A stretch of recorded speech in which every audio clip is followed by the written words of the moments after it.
கர்த்தர் நம்மை ஆசீர்வதித்து வழி நடத்துவார். வசனத்துக்கு நேராய் நாம் கடந்து செல்லலாம். எபேசியர் 6ஆம் அதிகாரம் അതിന്റെ 16ാമത്തെ വചനം നാം വാസിக்கலாம். എഫേസ്യർ 6ആം அதிகாரம் അതിന്റെ 16ാമത്തെ വചനം. பொல்லாங்கனையும் அக்கினி அஸ்திரங்களை எல்லாம் அவிழ்த்து போட தக்கதாய் எல்லாவற்றுக்கும் மேலாக விசுவாசம் என்னும் கேடகத்தை பிடித்து கொள்ளுபவர்களாகியும் நில்லுங்கள். இங்கே விசுவாசம் என்றும் கேடகத்தை பிடித்து கொள்ளுகிறவர்களாய் நாம் நிற்கிற மக்களாயிருக்கணும். விசுவாசம் என்ற கேடகம் நமக்கு இருக்க வேண்டும். நாம் இந்த உலகத்தில் ஆயிருக்கும் போது பொல்லாங்கனையும் எல்லா அக்கினி அஸ்திரங்களையும் நாம் அவிழ்த்து போடுதவங்களாயிருக்கணும். சாத்தானுடைய சகல கிரியைகளையும் அவிழ்த்து போடுதவங்களாய் நாம் காணப்படணும். அதுக்கு என்ன தேவையாயிருக்கிறது? விசுவாசம் நமக்கு தேவையாயிருக்கிறது. கர்த்தராகிய இயேசு கிறிஸ்துவில் உள்ள விசுவாசம், கர்த்தராகிய இயேசு கிறிஸ்துவில் உள்ள விசுவாசம் நமக்கு தேவையாயிருக்கிறது. கர்த்தர் பிள்ளைகளே, விசுவாசம் என்னும் கேடகத்தை பிடித்து கொள்ளுகிறவராய் நாம் காணப்பட நமக்கு இங்கே வசனத்தில் பார்க்கும்போது சாத்தான் நம்முடைய சரீரங்களில் வியாதிகளை கொண்டு வருகிறார். சாத்தான் நம்மை கட பிரச்சனைகளோட விசுவாசத்திலிருந்து பிரிக்க பார்க்கிறார். எப்படி நம்மை விசுவாசத்திலிருந்து பிரிக்கும்? கட பிரச்சனைகள் அதிகமாய் வரும்போது நமக்கு அநேக டென்ஷனுகள், பலவீனதைகள், நமக்கு கண்ணீரான சூழ்நிலைகள் வரும்போது நாம் தேவனை துதிக்க முடியாத இருக்கும், தேவனை ஆராதிக்க முடியாத கடந்து செல்லும். குடும்பத்தில் ஏதாவது ஒரு பிரச்சனை கடந்து வரும்போது நமக்கு தேவனை துதிக்க முடியாது இருக்கு. இதெல்லாம் சாத்தான் நமக்கு அதை விசுவாசத்திலிருந்து பிரிக்கிறதுக்காக இந்த மாதிரி காரியங்கள் கொண்டு வரும்போது நாம் அவையே அழித்து போடுதவங்களாயிருக்கணும். அல்லேலூயா. மந்திர கிரியைகள் நம்மை சூழ பார்க்கும் போது, அந்த காலத்தின் கிரியைகள் நம்மை சூழ பார்க்கும் போது, நம்மை தள்ளிவிட பார்க்கும் போது, பொல்லாங்கனையும் அக்கினி அஸ்திரங்களை எல்லாம் அவிழ்த்து போடுதவங்களாய் நாம் காணப்படணும். அல்லேலூயா. இங்கே 12வது வசனத்தில் நான் வாசிக்கும் போது, எபேசியர் 6ஆம் அதிகாரம் അതിന്റെ 12வது வசனத்தில் வாசிக்கும் போது, ஏனெனில் மாம்சத்தோடும் இரத்தத்தோடும் அல்ல, துரைத்தனங்களோடும் அதிகாரங்களோடும் ഈ പ്രപഞ്ചത്തിൻ அதிகார லோகாதிபதிகளோடும் வானமண்டலங்களில் உள்ள பொல்லாத ஆவிகளின் சேனைகளோடும் நமக்கு போராட்டம் உண்டு. கிறிஸ்தவ வாழ்க்கையில் இருக்கிற நமக்கு ஒரு போராட்டம் உண்டு. அது மாம்சத்தோடும் இரத்தத்தோடும் அல்ல. ஏதோ ஒரு மனிதனோடு நாம் போய் போராடணும் എന്നല്ല கர்த்தருடைய வார்த்தை சொல்லுகிறார். அப்போஸ்தலனாகிய பவுல் இங்கே சொல்லப்படுகிறது, நமக்கு கிறிஸ்தவ வாழ்க்கையில் ஒரு போராட்டம் இருக்கிறது. அது மாம்சத்தோடும் இரத்தத்தோடும் அல்ல. மாம்சத்தோடும் இரத்தத்தோடும் நமக்கு போராட்டம் இல்லை. ഈ പ്രപഞ്ചത്തിൻ அதிகார லோகாதிபதிகளோடும் வான மண்டலங்களில் உள்ள பொல்லாத ஆவியின் சேனைகளோடும் தான் எனக்கும் உங்களுக்கும் அதை போராட்டம் இருக்கிறது. சாத்தானோடும் சாத்தானுடைய சகல சேனைகளோடும் நமக்கு ஒரு போராட்டம் இருக்கிறது. அவனுடைய சகல தந்திரங்களையும் நாம் அவிழ்த்து போடுதவங்களாய் காணப்படுகிறோம். அல்லேலூயா. இந்த நாளுகளில் நாம் சாத்தானுடைய தந்திரங்களையும் லோகாதிபதிகளையும் வான மண்டலங்களில் உள்ள பொல்லாத ஆவிகளையும் நாம் அதை எரித்து போடுதவங்களாய் மாற்றப்படணும் என்றால் கர்த்தருடைய விசுவாசம் என்ற கேடகம் நமக்கு தேவையாயிருக்கிறது. விசுவாசம் என்றும் கேடகம் நமக்கு தேவையாயிருக்கிறது. எல்லாரும் சொல்லட்டும், விசுவாசம் என்றும் கேடகம். எல்லாரும் சொல்லட்டும், விசுவாசம் என்றும் கேடகம். ஆண்டவரே, விசுவாசம் என்றும் கேடகம் நான் பிடித்து கொண்டு, விசுவாசம் என்றும் கேடகம் நான் பிடித்து கொண்டு முன்னாடி கடந்து செல்லுவேன். கிறிஸ்தவ வாழ்க்கையில், கிறிஸ்தவ வாழ்வில் ஒரு போர் இருக்கிறது. கிறிஸ்தவ வாழ்வில் இருக்கிற போர் ஏதோ மனிதர்களோடுள்ள போர் அல்ல.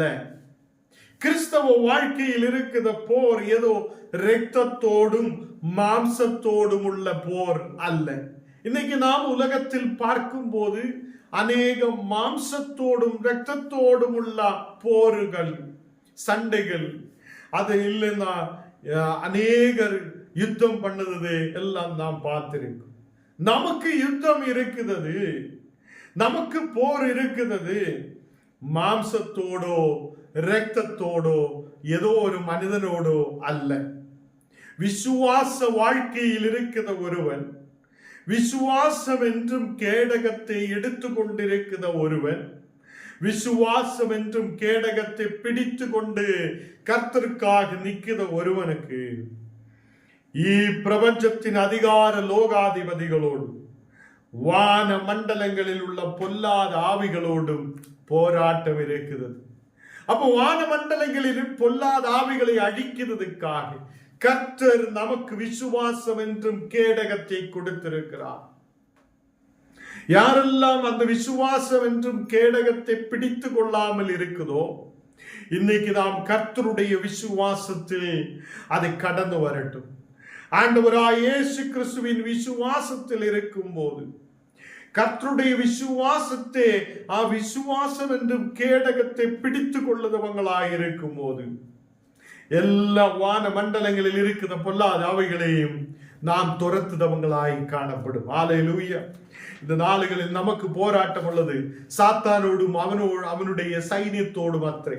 இந்த நாளுகளில் சாத்தானோடும் சாத்தானுடைய சைன்யத்தோடும் நமக்கு போராட்டம் இருக்கும் போது, ஏதோ ஒரு பிரச்சனை வரும்போது உடனடியே நாம் சொல்லட்ட இயேசு கிறிஸ்துவின் நாமத்தில் எல்லா சாத்தானுடைய சேனைகளையும் சாத்தானின் சகல மந்திர கிரியைகளையும் இயேசுவின் நாமத்தில் எரித்து போடுகிறேன் என்று விசுவாசத்தோடு சொல்லட்டும். கர்த்தர் விசுவாசம் என்றும் கேடகத்தை நமக்கு கொடுத்திருக்கிறார். அப்போஸ்தலனாகிய பவுல் இங்கு ரோமன் சிப்பாய் எப்படி நிற்குதோ, கேடகத்தை பிடித்து கொண்டு எப்படி நிற்கிறதோ, அதை இங்க விசுவாச வாழ்க்கையிலும் ஆவிக்குரிய வாழ்க்கையிலும் ஒரு விசுவாசி எப்படி நிற்க வேண்டும் என்று இந்த இடத்தில் வசனத்திலூടെ சொல்லப்படுகிறார். அவர் ரோமன் சிப்பாயிகள், ரோமன் சேனைகள் எப்படி ஒரு கேடகத்தை பிடித்து அவங்களுடைய உயிரை பாதுகாக்குதோ, அந்த மக்களை பாதுகாக்குதோ, அப்படியே அதே மாதிரி ஆவிக்குரிய வாழ்க்கையும் ஒரு சிப்பாயியை போல விசுவாசம் என்றும் கேடகத்தை பிடித்து கொள்ளுதவங்களாய் நாம் காணப்பட வேண்டும் என்று அப்போஸ்தலனாகிய பவுல் இங்கே சொல்லப்படுகிறார். நாம் இப்போ யோசிக்கும் இந்த கேடகம் என்றால் என்ன? இந்த வசனத்தில் நாம் பார்க்கும் போது விசுவாசம் என்றும் கேடகம் என்று சொல்லப்படுகிறார். நாம் இப்போ வசனத்தில் நாம் கேட்டுக்கொண்டிருக்கிறார், ரோமா சிபாய்கள், ரோமா சேனையில் உள்ள மக்கள் அந்த ஒரு கேடகத்தை பிடித்திருக்கும். எதிரிலிருந்து வருத வாளுகள், எதிரிலிருந்து வருத பிரச்சனைகள் அவங்களோட உயிரை அதிலிருந்து எல்லாம் பாதுகாக்கிறதுக்காக ஒரு கேடகத்தை பிடித்துக் கொள்ளும். சில பேர் கேடகம் அவங்களுடைய கைகளில் இருக்கும். அந்த கேடகம் அவங்களோட முழு சரீரத்தையும் பாதுகாக்கிறதாக இருக்கும். இங்கே சிப்பாய்களுக்கு இந்த கேடகம் ஒரு பாதுகாப்பாக இருக்கிறது. விசுவாச வாழ்க்கையில் நாம் ஒரு போரில் நிற்கிறார். நாம் போரில் நிற்கும் போது நாம் தூங்கி விடுதவங்களாய் அல்ல. நாம் போரில் நிற்கும் போது இந்த உலகத்தில் வான மண்டலங்களில் இருக்கிற எல்லா பொல்லாத ஆவிகளையும் எதிர்த்து நிற்கிறவங்களாய், அதை எரித்து போடுதவங்களாய், அந்த எதிர் சக்திகளை எரிக்கிறவங்களாய் நாம் காணப்படணும். ஏதோ மனிதனோடு போய் சண்டை போடணும் அல்ல இங்க சொல்லப்பட்டிருக்கிறது. மனிதர்களோடு போய் ஏதோ நமக்கு யுத்தம் இருக்கிறார் என்று அல்ல இங்க சொல்லப்பட்டிருக்கிறது. சாத்தானையும் அவனுடைய சைனியத்தையும் அவனுடைய சேனைகளையும் நாம் துரத்துதவங்களாய், பொல்லாத ஆவிகளை துரத்துதவங்களாய் நாம் காணப்படணும். அதுதான் நமக்கு ஒரு விசுவாசியாய் இருக்குத மக்களுக்கு அதை கர்த்தர் நமக்கு கொடுத்திருக்குதா ஒரு பொக்கிஷமாய் இருக்குது. விசுவாசம் என்றும் கேடகத்தை பிடித்துக் கொள்ளுத ஒருவன் அவன் திரும்பி ஓட மாட்டேன். சாத்தானை பார்த்து பயப்பட்டு திரும்பி ஓட மாட்டேன். சாத்தானுக்கு முன்பாக நின்று இயேசு கிறிஸ்துவின் நாமத்தில் சாத்தானை ஜெயிக்கிறவங்களாய் காணப்படும். இங்கு இந்த நமக்கு கேடகம் என்று பார்க்கும்போது கிரீக்கர் மொழியில் நாம் பார்க்கும்போது துரியோஸ் என்று சொல்லப்படுகிறார். துரியோஸ் என்றால் அதுக்கு அர்த்தம் கதகு வடிவத்தில் இருக்குத ஒரு பெரிய கேடகம், ஒரு கதவு வடிவத்தில் இருக்குத. நமக்கு தெரியும், நம்ம வீடுகளில் எல்லாம் கதவு இருக்கிறான், ஒரு டோர் இருக்கும், அது திறந்துதான் நாம் வீட்டுக்குள்ள பிரவேசிக்கிறோம். அந்த டோரு நம்முடைய அந்த கதகு நம்முடைய வீட்டுக்கு முழுவதும் ஒரு பாதுகாப்பாக இருக்கும். யாரும் திடீர்னு வந்து ஏறி நம்ம வீட்டுக்குள்ள இருக்கிற பொருள்கள் எடுத்துட்டு போக முடியாது. அந்த கதகு நம்ம வீட்டுக்கு ஒரு பாதுகாப்பாக இருக்கிறது போல ஒரு கேடகம் அங்க நிக்கிற சிப்பாய்களுக்கு, அங்க நிக்கிற சேனையில் இருக்கிற மக்களுக்கு அந்த கதகு வடிவத்தில் இருக்கிற அந்த கேடகம் ஒரு பாதுகாப்பாய் முன்னாடி நிற்கும். கர்த்தருடைய பிள்ளைகளே, இந்த இடத்தில் நாம் பார்க்கும்போது விசுவாசம் என்பது உங்களுக்கு ஒரு பாதுகாப்பாய் இருக்குது. விசுவாசம் என்பது நமக்கு ஒரு பாதுகாப்பாய் இருக்குது. அல்லேலூயா. இன்னைக்கு நாம் விசுவசிக்கட்டும். விசுவாசம் என்றும் கேடகத்தை நாம் பிடித்து கொள்ளட்டும். அது உங்கள் வாழ்க்கையை பாதுகாக்கிறதா இருக்கும். அது உங்களுடைய உயிரை பாதுகாக்கிறதா இருக்கும். சாத்தான் வியாதியோடு நம்மை இந்த உலகத்திலிருந்து அழிக்கலாம் என்று பார்க்கும்போது, சாத்தான் நம்முடைய உயிரை எடுத்து விடலாம் என்று பார்க்கும்போது, வானாதி மண்டலங்களில் இருக்கிற பொல்லாதாவிகள் நம்மை அழிக்க பார்க்கும் போது, நாம் விசுவாசம் என்றும் கேடகம் பிடித்திருக்கிறது என்றால் நமக்கு ஒரு பாதுகாப்பு இருக்கும். அதையெல்லாம் துரத்துதவங்களாய் நாம் மாற்றப்படும். அந்த அந்தகாரத்து கிரியைகள் அழிக்கப்படும். நாம் ஏதோ மந்திர கிரியை பயப்படனவன் அல்ல, நாம் ஏதோ சாத்தானை பயப்படனவன் அல்ல. நமக்கு கர்த்தர் ஒரு பாதுகாப்பை கொடுத்திருக்கிறார். விசுவாசம் என்றும் கேடகம். அந்த விசுவாசம் என்றும் கேடகத்தை நாம் பிடித்து கொண்டால் ஒரு கதகு வடிவத்தில் இருக்குத அந்த கேடகம் மக்களை பாதுகாக்குறது போல, உங்களுடைய வீடுகளில் இருக்கிற கதகு நம்ம வீட்டை பாதுகாக்கிறது போல நமக்கு விசுவாசம் ஒரு பாதுகாப்பாய் இருக்கும்.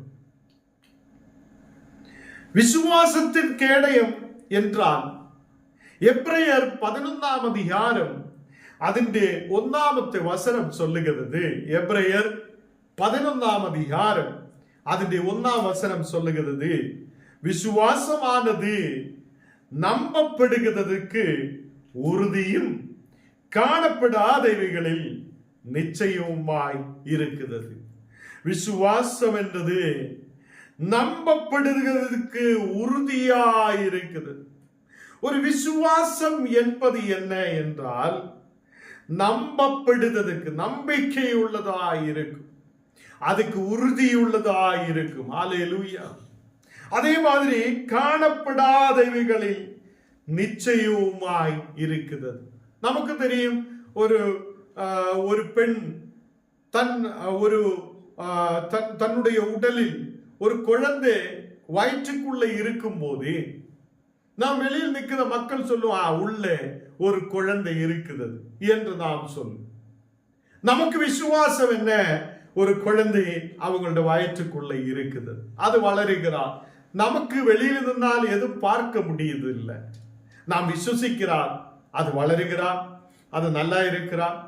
அந்த குழந்தை உள்ள இருக்கிறார், நமக்கு தெரியும், நாம் பார்த்தது இல்லை, அந்த குழந்தையை நாம் பார்க்கிறது இல்லை, வெளியே நிற்கிற நாம் பார்க்காமலே அதை விசுவசிக்கிறார். அல்லேலூயா. இந்த நாள்களில் காணப்படாதவைகளில் நிச்சயமாயிருக்கிறது, காணப்படாதவைகளாயிருக்கிறது, அது நாம் அதுடைய நிச்சயமாய் இருக்கிறது என்று காணப்படுகிறார். எபிரேயர் 11:1 விசுவாசமானது நம்பப்படுவதற்கு உறுதியுள்ளதாயும் காணப்படாதவைகளில் நிச்சயமாய் இருக்கிறது என்று காணப்படுகிறார். கர்த்தருடைய பிள்ளைகளே, நாம் விசுவாசம் உள்ளவராய் இருக்கட்டும். விசுவாசம் என்ற அந்த கேடகத்தை நாம் எப்போதும் பிடித்து கொள்ளுதவங்களாய் காணப்படட்டும். அப்போதான் சாத்தானை நமக்கு துரத்த முடியும். அப்போதான் சாத்தானையும் அவனுடைய சேனையையும் பொல்லாதாவிகளையும் நமக்கு துரத்த முடியும். இங்கே வசனத்தில் பார்க்கும்போது பொல்லாங்கனான சாத்தானை நாம் துரத்தப்படணும் என்று இங்கே காணப்படுகிறான். அவன் வஞ்சகனாய் இருக்கிறது.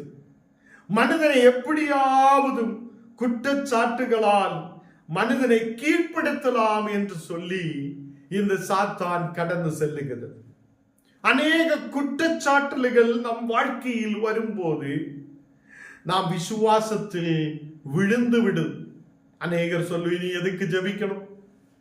நான் குற்றச்சாட்டுள்ளவனாய் மாற்றப்பட்டிருக்கிறான், நான் எதுக்கு நீ எப்படி முன்னாடி போக முடியும், நான் எப்படி நிற்க முடியும்? இப்படிப்பட்ட சில விஷயங்களை கொண்டு வந்து அவனுடைய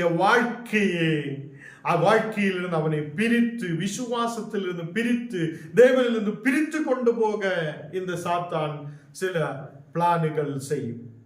கர்த்தருடைய பிள்ளைகளே, இந்த நாளுகளில் அக்கினி அஸ்திரங்களால் சாத்தான் நம்மை கீழ்ப்படுத்த போகும்போது நாம் விசுவாசம் என்ற கேடகத்தை பிடித்து இந்த சாத்தானை துரத்துதவங்களாய், சாத்தானுடைய எல்லா தந்திரங்களையும் அழிக்கிறவங்களாய் நாம் காணப்படும். அல்லேலூயா. எத்தனை பேருக்கு விசுவாசம் வருகிறார்? ஆண்டவரே, எனக்கு உம்முடைய விசுவாசம் தேவையாயிருக்கிறது. உம்முடைய விசுவாசம் என்றும் கேடகத்தை நான் பிடித்து கொள்ளுதவனாயிருக்க, என்னையும் என்னுடைய குடும்பத்தையும் பாதுகாக்க, என்னுடைய தேசத்தை பாதுகாக்க ஆண்டவரே எனக்கு கிருபை செய்யும் என்று சொல்லட்டும். அநேக குற்றச்சாட்டுகள் நம் வாழ்க்கையில் வரலாம். அதனாலே நம்ம சோர்ந்து போகும். சோர்ந்து போனால் நமக்கு சாத்தானை வெற்றி பெற்று முன்னாடி கொண்டு போக முடியாது இருக்கும். சாத்தான் நம்மை சோர்வுக்குள்ளே கொண்டு போய் நம்மை கீழே தள்ளிவிடும்.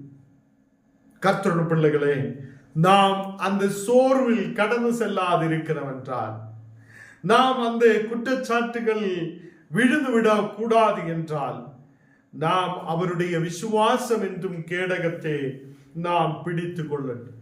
ஒருவனுக்குள்ளே சாத்தான் நுழைந்து அவனை விசுவாசத்திலிருந்து பிரிக்குதென்றால் அவனுடைய வாழ்க்கையில் முதலாவது சந்தேகம் கடந்து வரும். இனி முன்னாடி போக முடியுமா? கர்த்தருடைய வசனத்தையே அவன் சந்தேகத்தோட பார்க்கும். வசனத்தில் உள்ள விசுவாசம் அவன் விட்டுவிடும். கர்த்தருடைய பிள்ளைகளே, நம்முடைய வாழ்க்கையில் இருந்த சந்தேகம் எடுத்து மாற்றிட்டு அநேக குடும்பங்களில் சந்தேகம் கடந்து வருகிறான். சாத்தான் அந்த சந்தேகத்தை கொண்டு வந்து அந்த குடும்பத்தை பிரிக்கிறதாய் நாம் பார்க்கிறார். கர்த்தருடைய பிள்ளைகளே, சந்தேகம் நம்முடைய வாழ்க்கையில் சாத்தான் மெதுவா கொண்டு வந்து நம்மளை கர்த்தருடைய விசுவாசத்தில் இருந்து பிரிக்கும். அப்படி நம்மை பிரிக்காதிருக்கிறோம் என்றால், தேவனோடு கூட எப்போதும் நாம் இருக்கிறோம் என்றால், அவருடைய வார்த்தைகளை கேட்கணும், அவருடைய விசுவாசத்தில் இருக்கணும். நாம் அவருடைய விசுவாசம் என்றும் கேடகத்தை பிடித்துக் கொள்ளணும். கர்த்தருடைய பிள்ளைகளே, சந்தேகம் மெதுவா சாத்தான் நம்முடைய வாழ்க்கையில் கொண்டு வரும். அது கொண்டு வராதிருக்க நாம் எப்போதும் கவனமாய் இருக்க வேண்டும். ஒருவன் இந்த சந்தேகத்தினாலே சாத்தானுடைய கிரியைகளுக்குள்ளே கடந்து செல்லும். அவனுடைய குடும்பத்தில் உள்ளவங்களை சந்தேகப்படும், ஊரிலே மக்களை சந்தேகப்படும், விசுவாசம் அவனுடைய வாழ்க்கையில் இருந்து விட்டுவிடப்படும். இப்படி சந்தேகத்தாலே மனிதன் கீழே விழுந்து விடுதவங்களாய் காணப்படும். இரண்டாவதாக நாம் பார்த்தால் பயம் அவங்களுடைய வாழ்க்கையில் கடந்த ஒரு பயம். எதெடுத்தாலும் பயம், எப்படி முன்னாடி போகும். நேற்று நாம் பயத்தை குறித்து பார்த்திருக்கிறார். வசனத்தில் பயம் நமக்கு இருக்கக்கூடாது, பயப்படாதிருங்கள் என்று தேவன் சொல்லி இருக்கிறது. பயம் சாத்தான் நம்முடைய வாழ்க்கையில் கொண்டு வர கூடாது.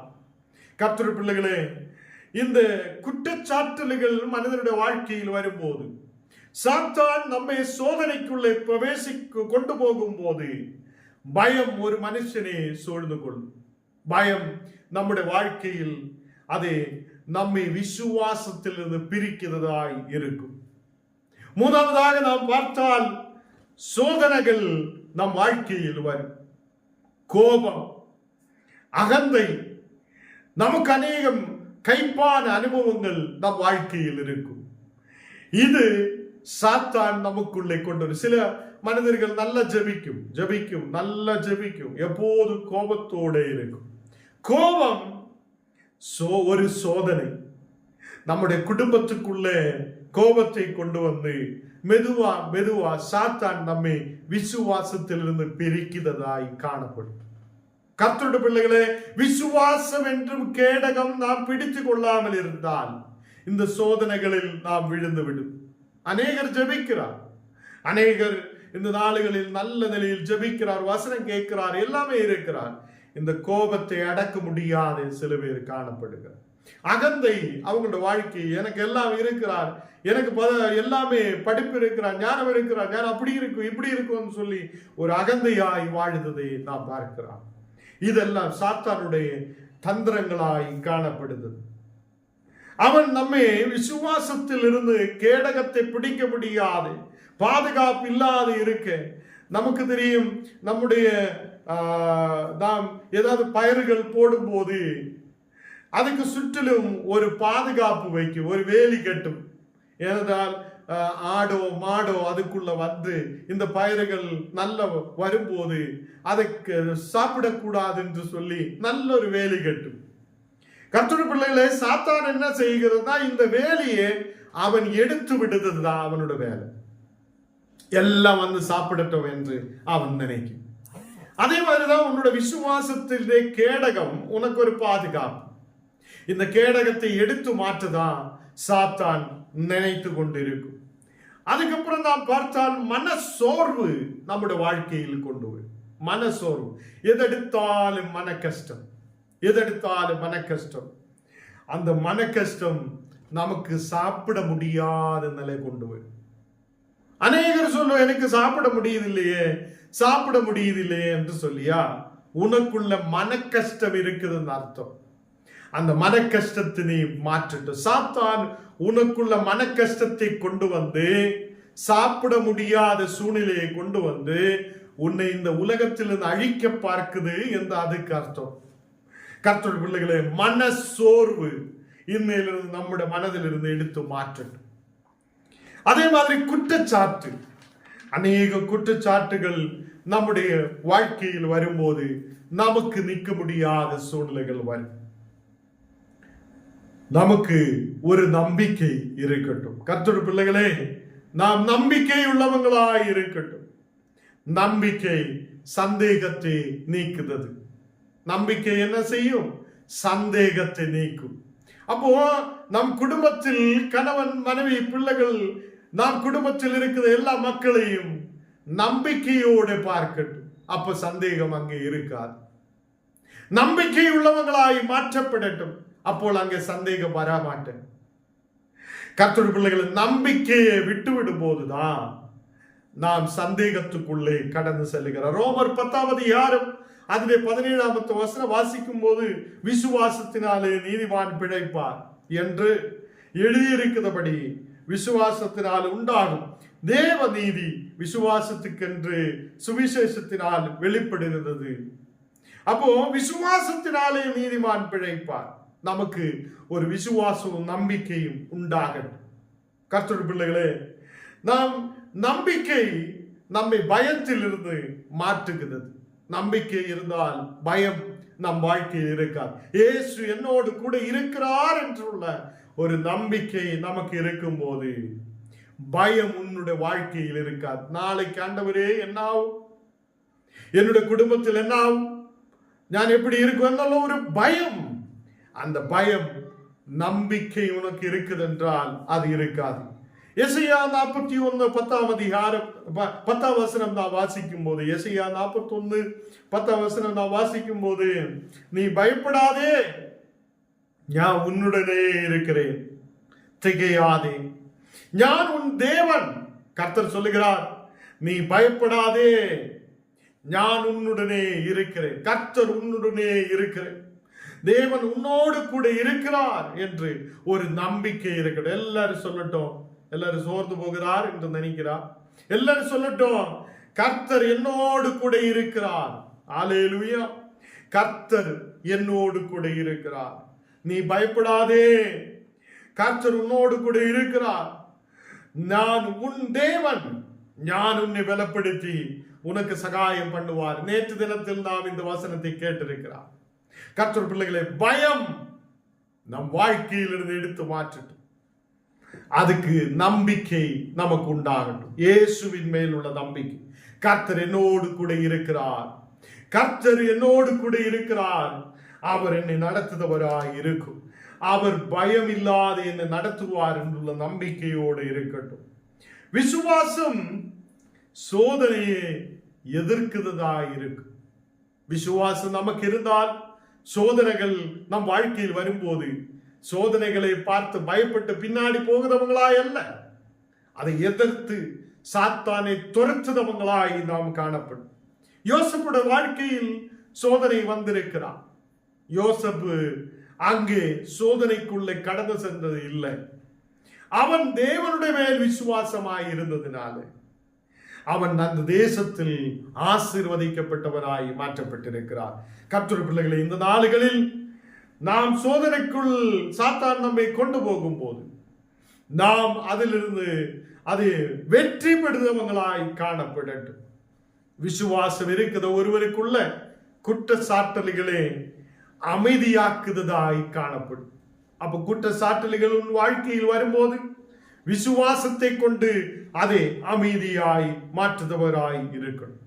கர்த்தருடைய பிள்ளைகளை, இந்த நாளுகளில் தேவன் நம்மை ஆசீர்வதித்து பலப்படுத்துவார். கர்த்தருடைய மேல் உள்ள விசுவாசத்தில் நாம் ஆயிருக்கட்டும், கர்த்தருடைய மேல் நம்பிக்கை உள்ளவராய் நாம் காணப்படட்டும். தேவன் நம்மை ஆசீர்வதித்து பலப்படுத்துவார். இன்னிலிருந்து விசுவாசம் என்றும் கேடகம் நான் பிடித்திருக்கிறார் என்று நீங்க நம்பிக்கை வைக்கணும். ஏதோ ஒரு பிரச்சனை வரும்போது, வியாதி வரும்போது, குடும்பத்தில் பிரச்சனை வரும்போது நாம் இயேசுவை ஆராதிக்க மாட்டேன், நான் அப்படி போக மாட்டேன், இப்படி போக மாட்டேன் சொல்லுதவங்களாய் அல்ல. என்னோடு கூட விசுவாசமான கேடகம் என்னோடு கூட இருக்கிறார். கர்த்தர் என்னை வழி நடத்துவார், எல்லா பிரச்சனைகளிலும் கர்த்தர் நம்மை விடுவிப்பார் என்று நம்பிக்கை உள்ளவராய் இருக்கட்டும். நாம் ஜெபிக்கலாம். ஆண்டவரே, இந்த ராத்திரி வேளையிலப்பா நீர் எங்களோடு கூட பேசி இருக்கிறதுக்காக ஸ்தோத்திரம். விசுவாசம் என்றும் கேடகத்தை பிடித்து கொண்டு நாங்கள் கர்த்தரை முன்னாடி கடந்து செல்ல, இந்த உலகத்தில் இரத்தத்தோடு மாம்சத்தோடு அல்ல ஆண்டவரே, எல்லா பொல்லாத சத்ருவின் கிரியைகளை, எல்லா பொல்லாத ஆவிகளை துரத்துதவங்களாய், எல்லா சாத்தாண்ட கிரியைகளை அழிக்கிறவங்களாய் விசுவாசம் என்றும் கேடகத்தை பிடித்து கொண்டு முன்னாடி போகுதவங்களாய் இருக்க ஆண்டவரே நீர் எங்களுக்கு கிருபை செய்ததுக்காக ஸ்தோத்திரம். இன்னைக்கு ஆண்டவரே ஜெபிக்கிற ஒவ்வொரு மக்களையும் ஆசீர்வதி, ஒவ்வொரு குடும்பங்கள் ஆசீர்வதிக்கப்படட்டும். இன்னைக்கு ஜெப விண்ணப்பத்தோடு ஆண்டவரே இருக்கிற ஒவ்வொரு மக்களையும் நீர் ஆசீர்வதியும் பாதுகாக்கும். கர்த்தர் உன்னை பாதுகாக்குதவராய், கர்த்தர் உன் குடும்பத்தை பாதுகாக்குதவராய் ஆண்டவர் உன்னோடு கூட இருக்கிறார். நம்பிக்கை உண்டாகட்டும். இயேசுவே, நான் உன்னை நம்பிக்கை வைக்கிறேன். தேவனே, உன்னுடைய மேல் நாங்கள் நம்பிக்கை வைக்கிறேன். இந்த நாளுகளில் கர்த்தரே இந்த மக்களுடைய ஒவ்வொரு ஜபங்களையும் நீர் கேட்கட்டும். பாதுகாப்போடு, விசுவாசத்தோடு, நம்பிக்கையோடு முன்னாடி கடந்து செல்ல கிருபை செய். எங்களை முற்றிலும் தாழ்த்துகிறேன், அர்ப்பணிக்கிறேன். இயேசுவின் நாமத்தில் தன பிதாவே, ஆமென்.